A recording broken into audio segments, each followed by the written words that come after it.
La TVT au cœur de l'information.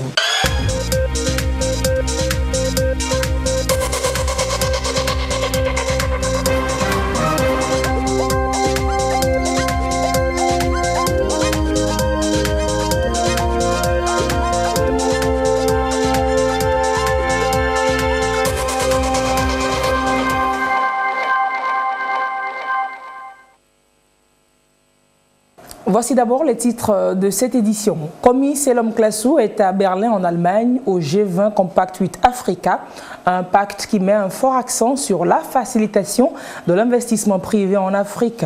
Le Togo justement ambitionne de financer son plan de développement avec 65% d'apport du privé. Plusieurs élections présidentielles dans l'espace ouest-africain dans quelques mois. Pour préserver la paix et la sécurité, la CEDEAO forme différentes représentations de la société aux fins de relever le défi. Une formation de 3 jours s'est ouverte ce mardi à Lomé. Et puis l'on finira ce journal avec le résumé du match Kenya-Togo, livré ce lundi à Nairobi. En cette deuxième journée des éliminatoires CAN 2021, les éperviers sont revenus avec un match nul, un but partout. Bonsoir madame, bonsoir monsieur. Le chef du gouvernement est depuis ce lundi en Allemagne où il représente le chef de l'État à la deuxième conférence du G20 Compact 8 Africa. Vous savez, cette initiative lancée l'année dernière sous la présidence allemande du G20 pour promouvoir les investissements privés en Afrique. Komi Selam Klasu, arrivé dans la soirée, a été reçu au palais de la présidence allemande ensemble avec des chefs d'État africains. Suivons ce reportage de Yves Agbevivi et Adolphe Paca. Aussitôt qu'il a foulé le sol allemand, le cortège du chef de l'exécutif togolais, Komi Selam Klasu, s'est ébranlé en direction du palais de la présidence de la République fédérale d'Allemagne. Le Premier ministre Komi Selam Klasu est à la tête d'une importante délégation togolaise pour représenter le chef de l'État à la deuxième édition de la conférence du G20 Compact with Africa. Une initiative de la présidence allemande pour promouvoir les investissements dans les pays africains à fort potentiel économique. Et lorsque le chef du gouvernement fait son entrée au palais Bellevue, le patron des lieux, Frank-Walter Steinmeier, président de la République fédérale d'Allemagne, l'y attendait. Il a eu droit à un accueil chaleureux. Puis, le tour de la signature du livre d'or pour immortaliser son passage. La soirée aura été longue et riche en couleurs. Komi Selam Klasu, premier hôte, a ainsi donné le ton. S'en suivront ainsi 6 chefs d'État africains pour le même cérémonial. Le président burkinabé Roch Marc Christian Kabore, le président égyptien Abdel Fattah al-Sisi, suivi du Guinéen Alpha Condé, de celui de la République de Côte d'Ivoire Alassane Dramane Ouattara, de Paul Kagame du Rwanda et du Ghanéen Nana Akufo-Addo. Le rendez-vous est de taille et chaque pays est venu promouvoir les investissements privés dans les secteurs clés, notamment dans les infrastructures, l'industrie et l'énergie. Un double chapitre vu de nos jours comme la pierre angulaire du développement des pays africains, bien prise en compte dans le plan national du développement PND au Togo, qui réserve 65% au secteur privé. Aussi, avec le récent rapport Doing Business 2020, où le Togo présente un beau visage dans le domaine des affaires, classé premier réformateur en Afrique et 3e dans le monde, mérite d'être vanté ici. Cette entrée du Togo à la porte de Brandebourg, une attraction touristique pour Berlin, semble être pour le gouvernement togolais une ouverture pour attirer les investisseurs du G20, un voyage au pays de Goethe qui ne sera pas du tout repos pour le chef du gouvernement commissaire Nklassou et sa délégation qui ont beaucoup de cordes à leur arc pour convaincre le monde des opérateurs économiques du G20 que le Togo, de par sa position géostratégique, reste et demeure désormais la destination privilégiée pour tout investisseur dans la sous-région.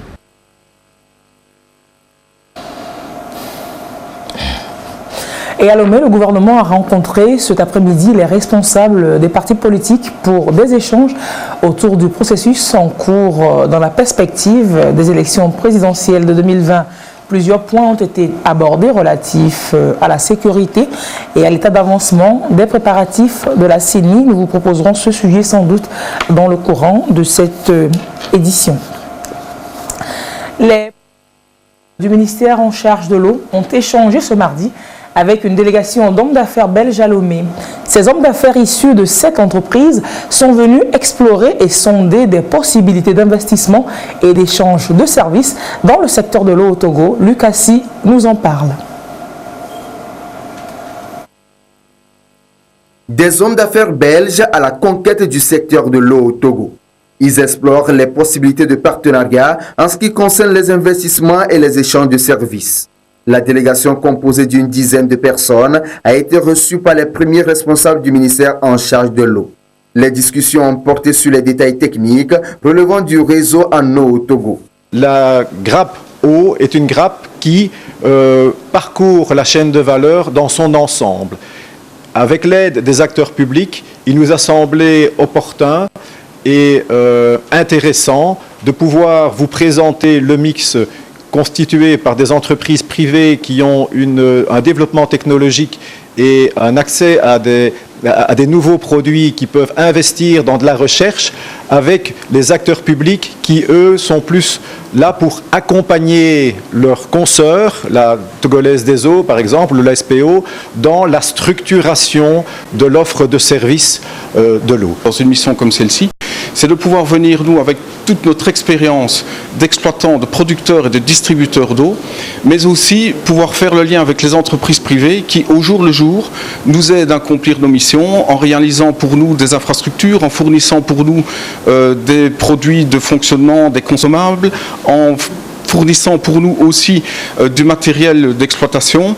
Les besoins et attentes du gouvernement ont été exprimés.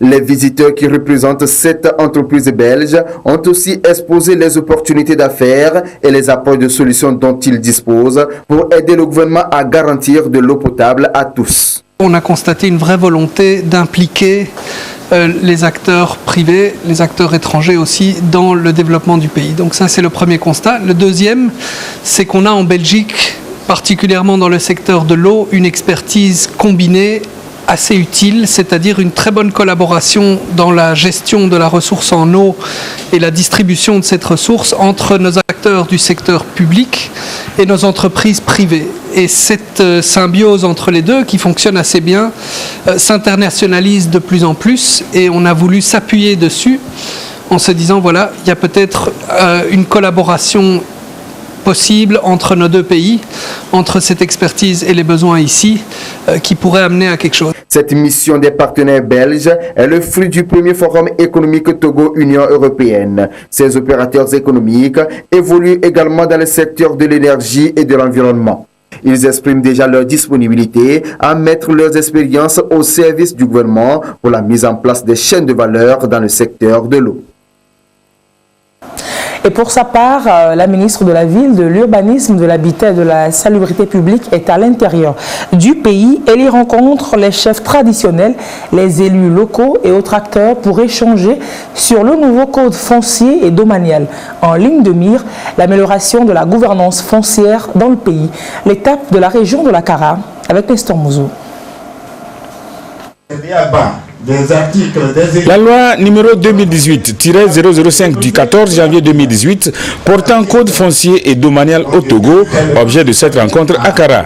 Cette loi a été adoptée pour favoriser une gouvernance foncière inclusive. Elle est partagée ici avec les garants des us et coutumes, les conseillers municipaux et autres acteurs intervenant dans le domaine du foncier pour sa bonne application. C'est le ministère de la Ville, de l'Urbanisme, de l'Habitat et de la Salubrité publique qui a organisé cette rencontre avec le concours du PNUD, la FAO et la Fondation Konrad Adenauer. Fondation qui exécute au Togo depuis quelques années un projet sur l'accès de la femme à la terre. La Fondation Konrad Adenauer est très attachée à la gouvernance foncière inclusive et responsable. Et nous estimons que quand les femmes ont accès à la terre, elles peuvent contribuer à la réduction de la famine, à la réduction de la pauvreté. Et c'est dans ce contexte que nous avons mis en place une initiative spéciale en Afrique de l'Ouest pour accompagner les États dans les réformes foncières. Et au Togo, nous nous réjouissons que l'État togolais a pu enclencher des réformes dans le secteur foncier. La nouvelle loi portant code foncier et domanial constitue un pas majeur à la modernisation du cadre de gestion du foncier et vise à permettre à tout un chacun d'exercer en toute quiétude ce droit fondamental qu'est le droit à la propriété. Cette loi s'intègre dans le PND. Cette loi contribue aux objectifs des 3 axes stratégiques avec pour finalité d'instaurer une nouvelle forme de gouvernance foncière, de contribuer à la maîtrise de la problématique de gestion du patrimoine foncier national, sa rentabilisation, d'être un outil au service du développement des agropoles, d'alléger les procédures d'obtention du titre de propriété, de faciliter l'accès au logement décent à la population, y compris la sécurité d'occupation foncière, afin de promouvoir des établissements humains sains, viables et durables, de promouvoir davantage le genre par l'attention particulière qui est accordée au droit d'accès des couches vulnérables et de la femme à la propriété foncière et immobilière. Et enfin, de contribuer à la croissance économique, à l'amélioration des conditions de vie de la population, à la sécurisation et à la consolidation de la paix. La volonté affirmée du gouvernement sous l'impulsion du président de la République, son Excellence, M. Faure Essozen Nanyasingbe, est de rendre applicable cette loi par des textes d'application. Cela permet d'éviter des interprétations diverses et de répondre aux aspirations de la population et des acteurs du développement. Pour ce faire, des décrets d'application sont en cours d'adoption en Conseil des ministres. D'autres rencontres d'information et de sensibilisation en vue de la vulgarisation du code foncier et domanial seront tenues dans les prochains jours dans les régions Plateau, Centrale et Savane. Cet atelier très important. La conférence des Nations Unies pour le commerce et le développement a publié ce mardi son rapport 2019 sur l'aide publique au développement dans les pays les moins avancés. Il ressort de ce nouveau rapport du PNUCED que ces pays les moins développés socio-économiquement de la planète doivent encore faire de gros efforts pour relever d'importants défis pour sortir de la dépendance extérieure. On fait le point avec Estelle Komlani et Ekwe Salah. Le rapport fait 168 pages. Il présente la situation des pays les moins avancés vis-à-vis des aides publiques au développement. Sur 47 pays pris en compte par ce rapport 2019, seulement 4 ne sont pas aujourd'hui dépendants de l'extérieur. Il s'agit du Soudan, Angola, Tchad et Timor-Leste. Pour remédier à cette situation, les pays concernés devront mettre en place des mécanismes susceptibles de permettre la gestion efficace des aides au développement. La tendance globale par rapport à l'évolution de l'aide, c'est que ces pays ont tendance de plus en plus à s'endetter et surtout à recourir à l'aide publique au développement sous forme de prêts pour pouvoir compenser leurs besoins au niveau national. La solution principale, si on peut dire, c'est vraiment que l'aide qui arrive dans les pays puisse être sous la maîtrise de l'État, qui l'oriente à l'endroit des priorités nationales de telle sorte que ces pays puissent répondre à ces priorités et atteindre les objectifs du développement durable tels que fixés. Dans ce rapport, des propositions concrètes sont faites pour aider les décideurs dans le suivi et la gestion des financements extérieurs. Au Togo, l'aide publique au développement est essentiellement consacrée au secteur des transports et infrastructures. Et selon le rapport CNUSED de 2019, le pays répond aux priorités nationales, quand bien même il connaît un déficit budgétaire de moins 5% entre 2014 et 2018. La commission de la CEDEAO entend contribuer au renforcement du climat de paix et de sécurité pour des élections apaisées. Les organisations de la société civile, les leaders religieux et garants des us et coutumes sont conviés à un séminaire de formation de 3 jours. Ils prendront ainsi connaissance des différents mécanismes de préservation de paix en période électorale. La formation est organisée avec l'appui de l'Agence gouvernementale suédoise pour la paix, la sécurité et le développement. On en parle avec Augustin Kossi. Pour la prévention et gestion des conflits en période électorale, les organisations de la société civile ont-elles un rôle à jouer? Eh bien, leur participation à la consolidation de la paix et sécurité reste indéniable. La commission de la CEDEAO le reconnaît. Cette formation de 3 jours à l'endroit des leaders religieux, des garants des us et coutumes et des acteurs de la société civile est destinée à leur fournir des outils de dialogue et de médiation. Des partenaires appuient la CEDEAO à cet effet. Une initiative sous-régionale pour appuyer les pays qui sont en route vers les élections, pour des différents acteurs qui pourraient jouer un rôle de médiateur ou de facilitateur au niveau personnel ou dans leur communauté ou même entre les institutions.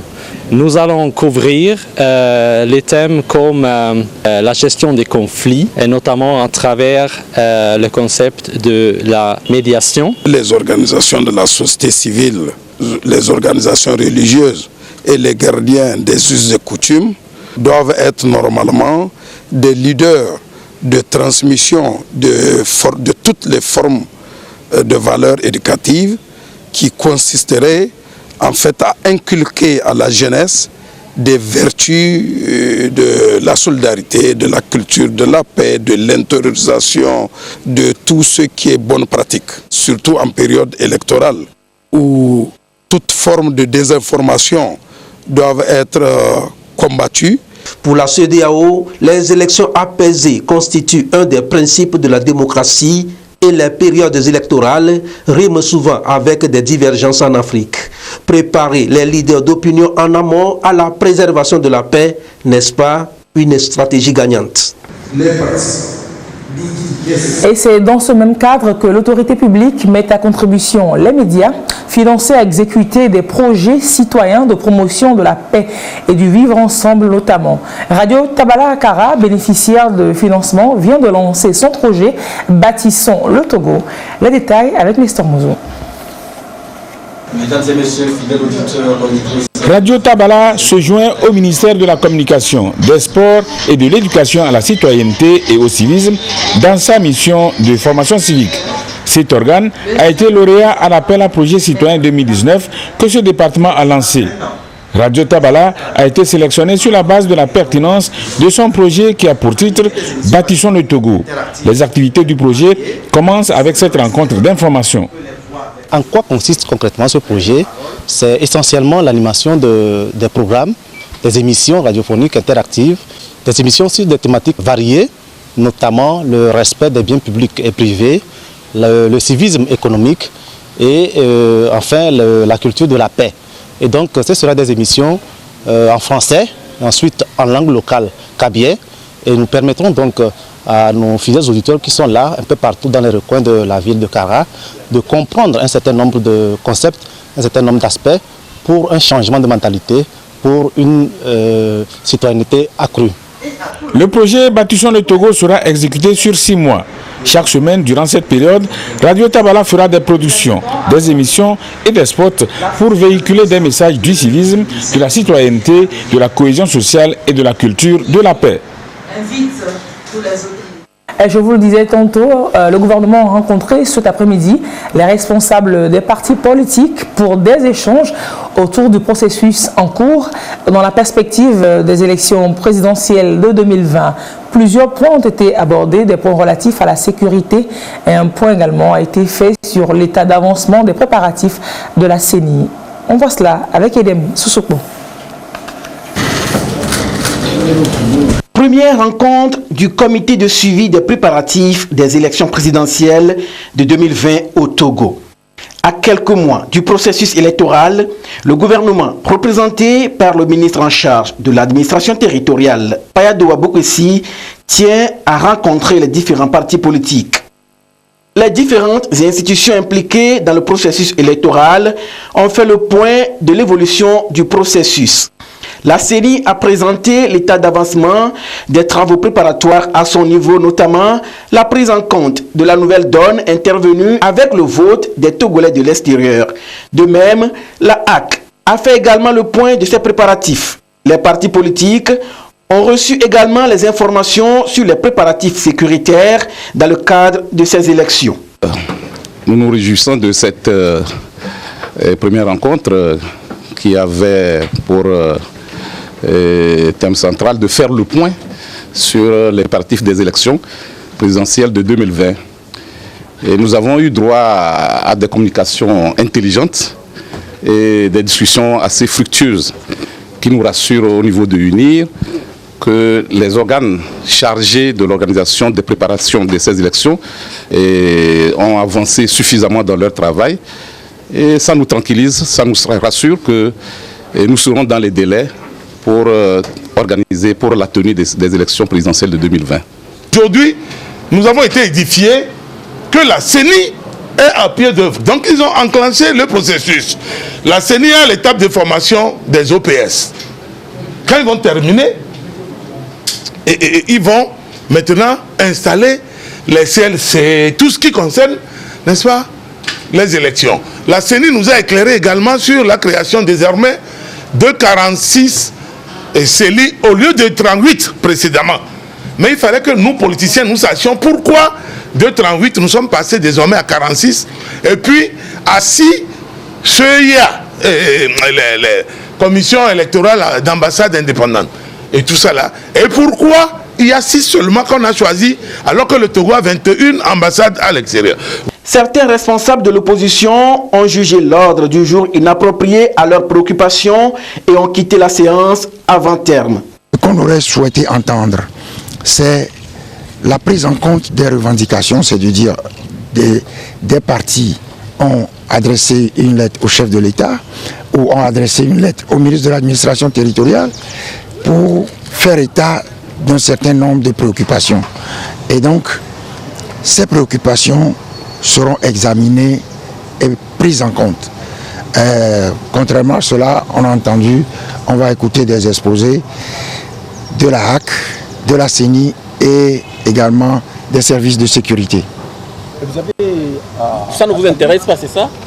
C'est pas que ça ne nous intéresse pas, c'est que ça n'ira pas dans le sens d'une amélioration du cadre électoral. Nous partageons les mêmes points de vue, c'est-à-dire nous sommes convaincus que nous devons discuter des problèmes de fond. Ensuite, ensemble, nous ferons le suivi. Nous ne voulons rien bloquer. Nous sommes animés du désir de contribuer positivement à des élections qui obtiennent l'assentiment de tous. Le gouvernement souhaite que les élections se déroulent dans le délai fixé par le code électoral.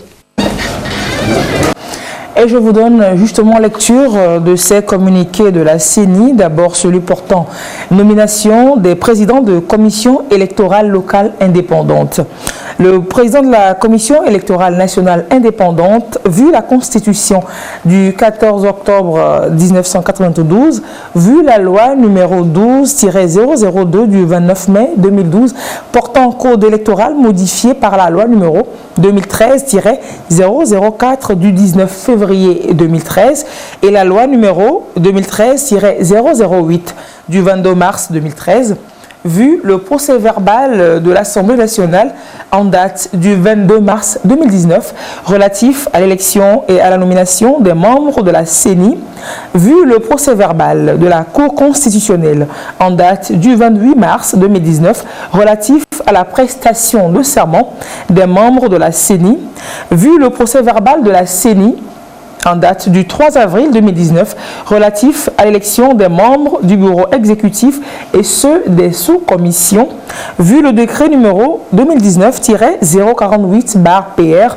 du 19 avril 2019 portant nomination du président de la CENI, considérant le décret en Conseil des ministres du 13 novembre 2019 portant création de 8 nouvelles CELI sur proposition du ministre de la Justice, l'Assemblée plénière de la CENI entendue, arrête, article 1er, sont nommés présidents des commissions électorales locales indépendantes CELI dans le cadre de l'élection présidentielle, les magistrats ci-après. 5AC, Kouroum Sodou, Benjal Ouest, Yaninim Sadat, Oti Sud, Agbehom, Kosivi Moussinou, Mo, Nagbe, Komi, Oleore, Anie, Madame Titikpina Aïchatou, Akebu, Bala Nouaki, Pele, Toudiza Kouma Edem, Bamono, Nassampere Ndieb.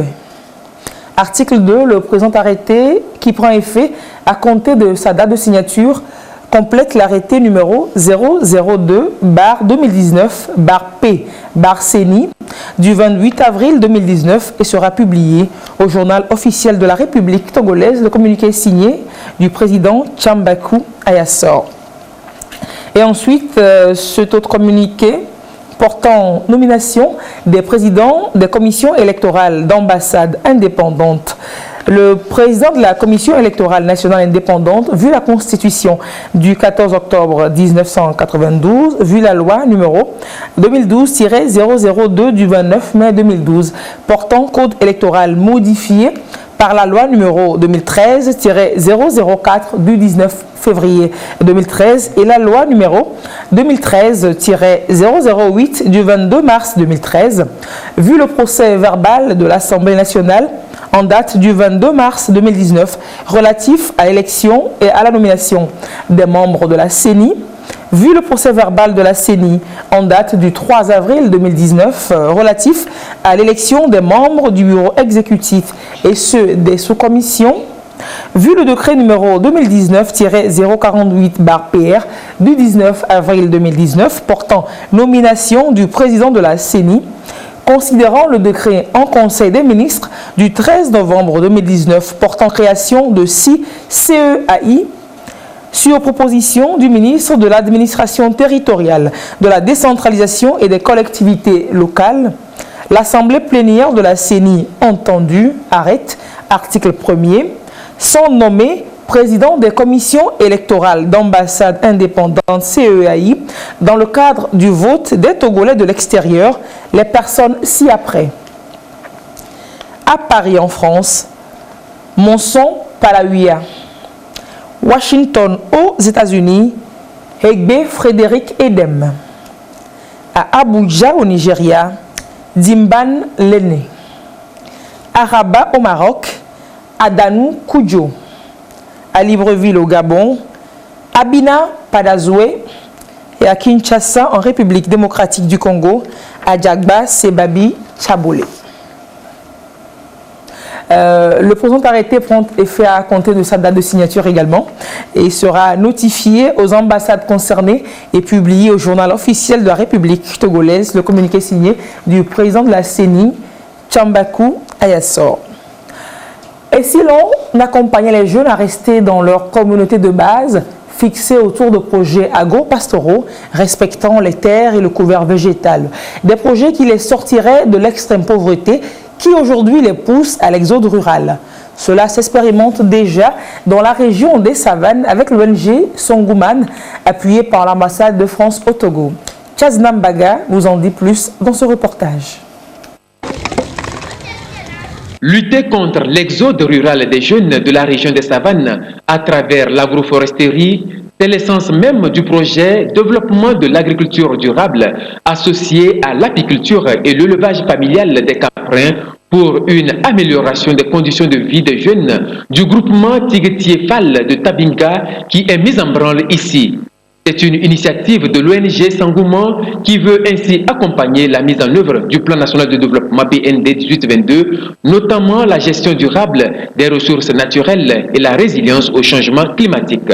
C'est pour apporter un certain soulagement à ces jeunes en les faisant adopter l'agriculture durable, en élevant, en faisant l'apiculture, en construisant les cordons pierreux, les diguettes anti-érosives qui leur permettront de vivre chez eux de manière durable.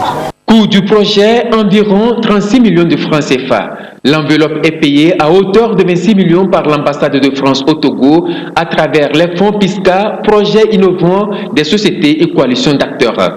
La communauté de Tabinga contribue avec 8 400 000 francs CFA et le reste par l'ONG Sangouma. Durée du projet, 15 mois. Dans l'agriculture durable, nous allons appuyer ces jeunes dans l'agroforesterie, le compostage. Et donc, à la suite des formations en compostage, chaque jeune aura à produire au moins 2 tonnes de compost qui seront utilisées dans les champs, mais également dans les activités maraîchères qu'ils auront à exécuter dans le village. Dans les AGR, on va les former en création et gestion d'entreprises. Et à ce niveau, ils seront accompagnés par un consultant. Cela voudrait dire que ces jeunes auront des outils de gestion. Le projet ambitionne d'impacter positivement le vécu quotidien de 540 bénéficiaires directs et surtout réussir le pari de maintenir sur place 75% des jeunes qui s'engagent à rester dans leur village pour contribuer à son développement. Il est aussi prévu le reboisement de 42 hectares avec 8000 plants et la construction de magasins pour le stockage et la vente du miel. Autant de réalisations qui justifient cette expression de gratitude des populations de Tabinga, mais aussi du secrétaire général de la préfecture de Tonne à l'endroit de l'ONG Sangouma et de l'ambassade de France au Togo. Une mention spéciale est adressée au chef de l'État, Faure Essozemna Nyazingbe, et au gouvernement pour la politique de paix, de sécurité et de cohésion sociale qui permet aux partenaires de financer des projets durables au profit des populations vulnérables. Et les militants et militantes du parti UNIR, Union pour la République section alliée, affûtent leurs armes pour mieux accompagner le chef de l'État en 2020. Ils se sont retrouvés pour discuter des enjeux électoraux prochains. Le compte rendu avec Sylvain Aboudou. La section préfectorale du parti Union pour la République UNIR alliée remobilise les militants et militantes pour la présidentielle de 2020. Selon les responsables de cette session préfectorale, 2020, c'est maintenant. Il faut donc réfléchir sur des actions susceptibles de mieux accompagner le parti pour une victoire écrasante en 2020. Nous sommes venus affûter les armes pour gagner. Et nous n'avons pas d'autres candidats. Notre candidat, c'est le président de la République, Faure Essozemna Nyazingbe, qu'Annie a toujours soutenu et continue de soutenir. Nous voulons leur rassurer qu'il a 100% des voix de la préfecture de l'année pour tout ce qu'il continue de nous faire. Et les militants étaient très engagés, chacun est allé reconforter et a promis de travailler sur le terrain. Accompagner le parti, c'est également œuvrer pour le développement économique et social, ce qui explique cet appui du parti UNIR à certains établissements d'année. Un don pour améliorer la qualité d'études des apprenants, mais aussi mettre les élèves dans de bonnes conditions de travail afin d'améliorer le taux de réussite chaque année. Nous sommes venus en son nom offrir des tables bancs et des tôles aux établissements qui sont les plus déshérités et qui souffrent d'apatam ou qui souffrent de tables bancs pour que nos jeunes frères puissent mieux fréquenter et deviennent demain de grandes personnalités pour aider notre préfecture et aider le pays à se développer. Et comme l'occasion s'y prête, un projet innovant a été également présenté à l'assistance. Il s'agit de la FACA 2020, c'est-à-dire la foire agricole artisanale et commerciale d'année, initiée par l'association Solidarité pour le développement communautaire inclusif. Ce projet, qui est à sa première édition, est un carrefour commercial pour permettre aux acteurs de faire découvrir leurs produits, mais aussi de nouer des relations commerciales, techniques et bien d'autres. Et on finit en sport football. Juste vous dire que c'était la deuxième journée éliminatoire de la CAN Cameroun 2021. Les éperviers du Togo en déplacement à Nairobi au Kenya ont arraché le nul, un but partout face aux Harambee Stars du Kenya. Le résumé de notre envoyé spécial vous sera proposé dans nos prochaines éditions. Et c'est ce qui met fin à ce journal. Merci de l'avoir suivi. À 22h30, vous avez rendez-vous avec Pierre Sousoupo. Restez sur la télévision togolaise pour la suite de ces programmes. Au revoir et très belle soirée.